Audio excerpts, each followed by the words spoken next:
watch this. After 6 months, his score is going to barely move. The same credit card, different mindset, different strategy. That's the difference between using credit and letting credit use you. Now let's go to secured cards, and we'll start with the pros.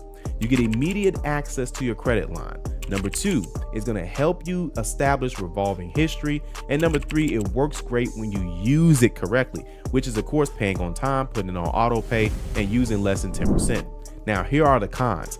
Number 1, it's going to require an upfront deposit, and this can hurt your score as well too if you overuse it. And then last but not least is that some cards never graduate to unsecured, so ask them before you go with it. Now, here's the play. If you're starting from scratch or you're rebuilding, go with a credit builder loan first. Like Kickoff, you want the lowest cost option. Then once your score improves a bit, add a secured credit card that's $200 or less if you want revolving credit history. Now that's going to give you the best of both worlds without wasting money. Installment loans. These are things like an auto loan, a student loan, a personal loan, or even a mortgage loan. Now, you don't have to obviously pay a mortgage loan off super fast, but they don't impact your score as much when you pay them down. In fact, if you pay them off too fast or too early, you can actually make your credit score drop a few points because it changes your mix of credit. So pay your loans on time, but don't rush to pay them off unless your goal is to reduce total debt, which you can do, but expect your credit score to move. Your credit score benefits more from keeping that good payment history open. The first and fastest way out is what they call a trade-in. You've probably seen this firsthand. This means that someone can't afford a car anymore, so they take it back to the dealership. Then they roll the loan into another car that they can handle, and that completely ends the original loan and the people that signed for it. The minute that the new loan is approved, your responsibility for the old one is gone. The catch is simple. The person that you're co-signing for has to qualify on their own for this new loan, which means if their credit is too weak or if their income is too low, then this won't work. Now, you've probably experienced this. You make a payment or two and your credit score barely moves. It's not because you're doing something wrong per se. It's because the old model only sees pieces of the picture, but the new model sees the full story. Did you let balances climb for months? Did you pay late last year? Did you open too many accounts too fast? Under FICO 10T and VantageScore 4.0, all of that matters. If you're serious about increasing your credit score, qualifying for homeownership, or lowering your car payment, check out my private credit community where people like you are actually seeing results and fast. Scan the QR code right here on your screen or click the link in the description below to learn more. Now, that's how much of your available credit you're using. If you have a $1,000 credit card and your balance is $900, you're using 90%. Even if you pay on time, that high usage, it can easily drag your credit score down. This is the part that people ignore. They say, but I pay it off every month.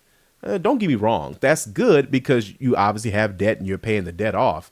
But if the balance reports high before you pay it off, your credit score is still going to drop. I've seen people gain 40, 60, or even 100 points just by lowering their utilization. No new accounts, no tricks, no hacks, just strategy. This is for people who are serious about improving their credit scores, qualifying for homeownership, or even lowering their car payments. In 2026, the rules are changing. And that's where a lot of people like you that's watching this are getting stuck. Now, you've probably heard this advice before.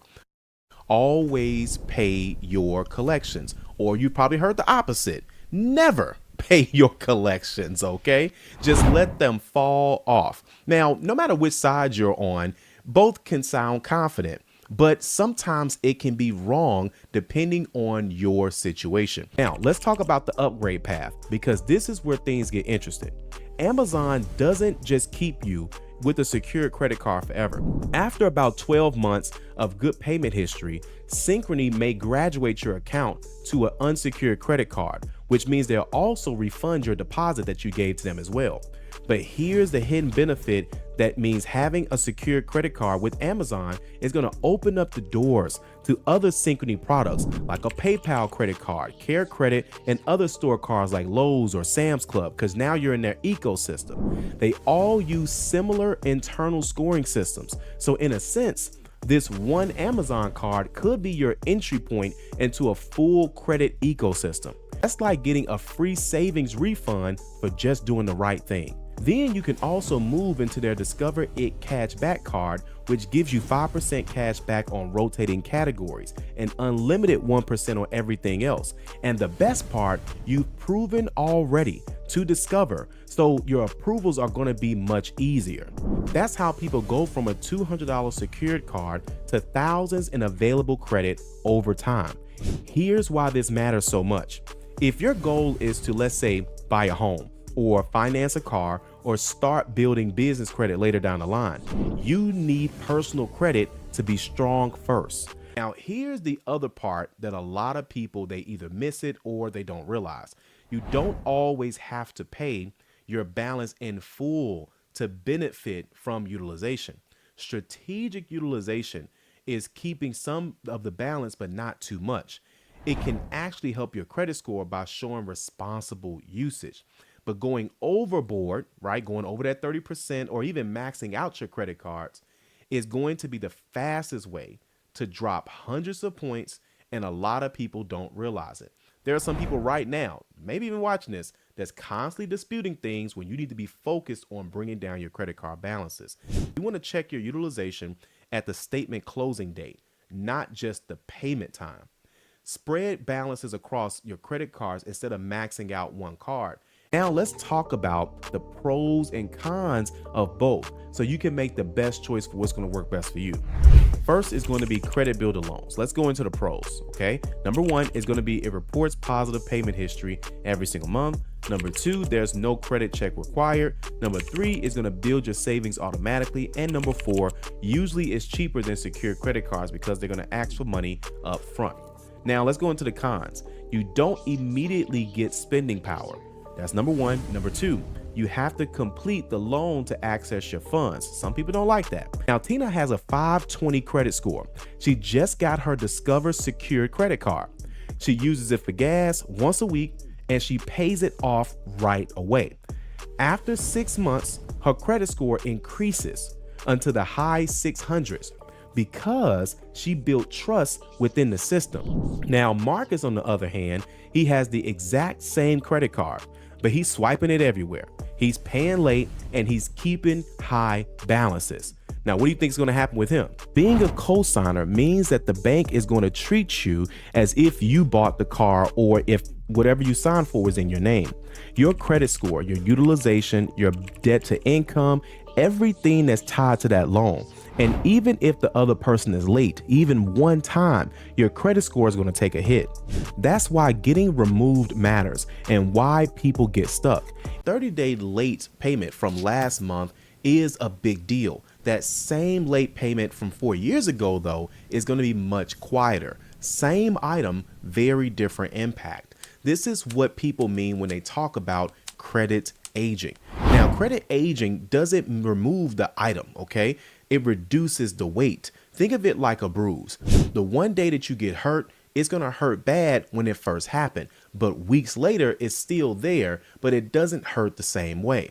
Now, your credit score is going to work the same way. If you've been rejected, ignored, or embarrassed by other banks, we've all been there. Discover gives you a clean slate. If your goal is to, let's say, buy a home, or finance a car, or start building business credit later down the line, you need personal credit to be strong first. This credit card is going to help you get there the right way. No tricks, no crazy credit repair fees over $1,000, and no shortcuts. But here's why people get stuck. They stop after they get the one win. They get the one card, the one credit score increase, and they think that they're done. They're in the 700s, they're getting offers in the mail, but credit is a living thing, and it changes based on how you treat it. You've got to feed it, you got to maintain it, and you have to use it wisely. If you're serious about increasing your credit score, qualifying for homeownership, or lowering your car payment, check out my private credit community where people like you are actually seeing results and fast. Scan the QR code right here on your screen or click the link in the description below to learn more. Now, the Amazon Secured credit card is designed for people rebuilding their credit, okay? That means your approval odds are very high, even if your score is in the low 500s. That doesn't mean that it's a guaranteed approval because they are going to run your credit as well too. But when you apply, Amazon checks your identity and they do a soft inquiry to see if you qualify. Now, if you're approved, you'll still need to make a security deposit. The minimum is $100 and it's up to $1,000. Now, that money is going to sit into a savings account as collateral, and that becomes your spending limit. So, for example, if you deposit $200, you can spend up to $200. Simple. Now, let's be real. This stuff isn't taught in school. Most people are out here working hard, paying bills, and wondering why their credit score won't move. It's not about effort. It's about order.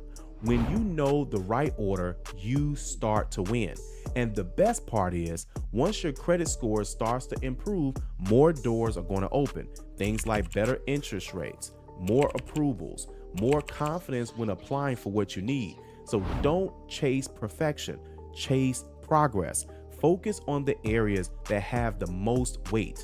You don't have to fix everything right at all at once. Just fix the right things first.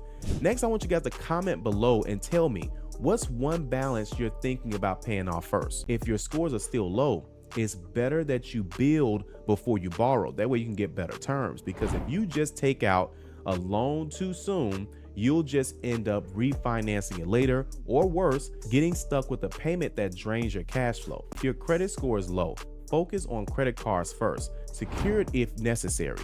Use them lightly, pay them on time, and build that positive payment history. Avoid personal loans until your score improves enough to qualify for a decent interest rate. Otherwise, you're going to overpay, and the only way out will be refinancing or toughing it out until it's 100% paid off. Tell me in the comments, have you ever taken out a personal loan when your credit was low? Was it worth it, or did you wish you waited? Here's why this matters. A co-signed account can hold your credit score down, especially if they're being late or similar. It can also increase your debt to income, which means it makes it look like you have more debts than you do, and that may block you from getting approved for a home loan, an auto loan, or even a higher limit credit card. You shouldn't let someone else's financial habits control your future. That's why getting removed early is so important. Now, here's a quick recap. Number one, trade in the car and end the original loan.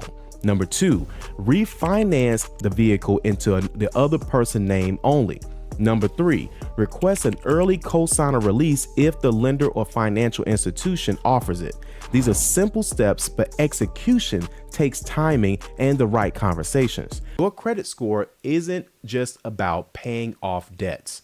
It's also about your credit mix, your account age, and your overall activity. When you pay off a loan, you remove an active account from your profile. Now, even though it may be time to just pay it off or the balance is zero, and even though the loan history remains, the positive ongoing payment activity stops, which can temporarily lower your credit score. Now, most people may think, well, no debt equals a perfect credit score. That is incorrect. Most scoring algorithms, they value active, healthy accounts as well. That doesn't mean that you have to stay in debt. Most late payments, charge-offs, and collections are removed around the 7 years from the date of first delinquency, not when the account was closed, not when the account was sold. It's going to be the first time that you missed and that you didn't recover from it. But here's the key. The closer that a negative item gets to that 7-year removal date, the less value that it's going to have to the credit scoring model overall. It's kind of like a timer that's running out. Year 6 damage is not year 1 damage. And this is where people mess up. They obsess over old negative items instead of building new positives. Now, you can't erase time, but you can outgrow old mistakes. One more thing, don't forget that payment history makes up 35% of your overall credit score. That means showing up every single month On time is worth more than any other card limit or loan balance. So let's do a quick recap. Number one, use a low-cost credit builder loan like Kickoff to get the momentum going. Number two, keep a secured credit card deposit under $200 if you do decide that you want to go with one. Number three, always pay on time and stay under 10% utilization. Number four, and never open more accounts than you can manage. If you follow that formula that I just mentioned, your score will increase month after month without breaking your budget.